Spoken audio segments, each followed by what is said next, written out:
jako akawuwo. Endolito mu lukiiko lwa KCCA olukulemberwa Lord Mayor Salongeria Serukwago zirabikanga sizakuggwa olw'ennongoosereza mu tteeka lya KCCA. Pulezidenti ze yayisizza ku Lwokutaano oluwedde eryongedde okusaaba omunnyo mu bbwa. Weziweredde essaawa 4 ez'okumakya nga Lord Mayor yeesozze dda ewatuuzibwa olukiiko batandike okuteeseza bannakampala wabula nga bo ab'oludda olw'ekikugu mu KCCA ne bakiraaka tebalabikako. Kino kiwaliriza Lord Mayor okuwummuzaamu olutuula luno era n'atuma bakansala abamu okugenda okukebera ku bakulu bano era baleetebwe mu lukiiko kubanga amateeka gabakugira okugenda mu maaso we batali.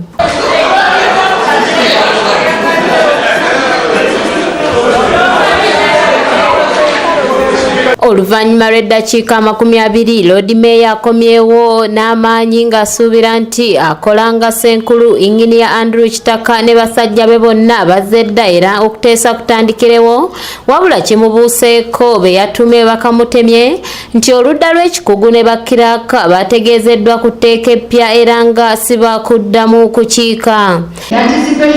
So my issue is, we have some of the people before in this authority. Let us some of the plans, because I agree with your roadmap, but even we are talking about it, but nobody is taking minutes. The implementers are not here. So these people need to be summoned to this authority. Etteeka lino eryayisiddwa lijjako Lord Mayor obuyinza okukubiriza olukiiko lwa KCCA era nga bakansala bajja kulondanga sipiika n'omumyuka we abanaatwala obuvunaanyizibwa buno. Will take 14. There will be a notice of 14 days that will happen.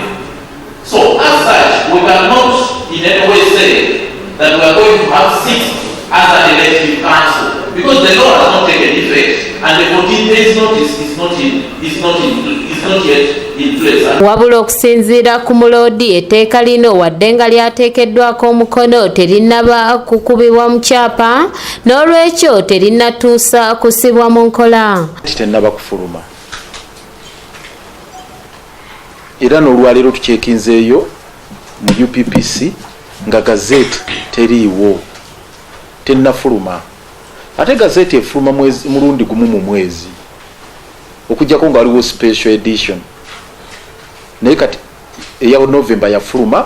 Wano era wasinzidde n'alagira ab'akakiiko k'ebyamateeka okulondoola etteeka lino likubibwe mu kyapa amangu ddala era bateeketeeke ennongoosereza mu nzirukanya y'emirimu. My speaker and deputy to their offices on that very day, because the day we are going to choose here is the day of election, is the day of swearing in, is the day of installation in office.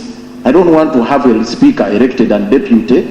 Wano balonze ennaku z'omwezi nga 9 omwezi ogusooka omwaka okujja lwe bagenda okulonderako basipiika ne baminisita abalala 3 abanaatuulanga kakiiko k'abantu 5 akanaakulemberwanga Lord Mayor. Eyanga 9 ngi bategeeze batandikirewo okusengejja abacandidates be banaaweereza ne bacandidates batandike okulaga interests zaabwe bakampeininge. Then oluvannyuma tugende ku process eyo. Embeera eno yaleeseewo dda ebbugumu mu bakansala nga bangi beesunga bwa sipiika. Majority y'abakansalazi bamaze okunzikiririzaamu ne bagamba nti Seggirinya gw'osaanidde okubeera next speaker. Ekyo kyo kiwedde mu kanso ebaddewo olunaku olwaleero. Naye mu nsonga zonna nga ze tubaddemu olwaleero tetusobodde kumaliriza bizinesi gye twatandise. Ngazi obwa sipiika wadde nga tubwegwanyiza buli omu yandibadde abukola ki abwetaaga naye nga atulaze bye tulina osooka okutunuulira kubanga ffe mu bintu ebikulu bye tulina okutunuulira nga bakansala bibadde pending ensonga z'emisolo obusuulu bw'amayumba kitubonyaabonya n'abantu baffe be tukiikirira. Lord Mayor wabula alina obweraliikirivu nti nga woofiisi zino zonna ziragirwa mu tteeka naye wakyaliwo ebyetaaga okusibwa mu nkola ng'okugyawo kkooti mu kibangirizi kya KCCA kubanga we walina okugenda woofiisi z'abantu bano bonna basuubirwa okulondebwa. Kiiko akakwatagana ne ku human resource kanoonye offices ezinaatuulibwamu basitaafu abakulembeze bano abapya abagenda okulondebwa. Speaker ne deputy balina okubeera n'amaofiisi gaabwe. Muteeka epya Ssaalongo Erias Lukwago yagenda okukola n'okuteekateeka embalirira y'ekibuga agiweereze wa sipiika nga ku kakiiko kakubiriza kuliko abantu 5 okuli ye omumyuka we ne bakansala 3 banalonda okukola nabo ku kakiiko akatuumiddwa City Executive Committee. Pola okugajjako property rates ekyo tulina okukikola kubanga komiti yamaliriza lipoota yaayo.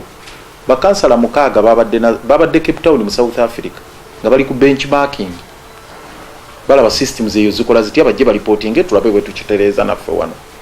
So ensimbi z'omusolo ziteekeddwa ku lipooti eyo. Public Service Commission kawe kitaka n'omumyuka we contract empya ey'omwaka omulamba bongere okuddukanya emirimu gy'ekibuga.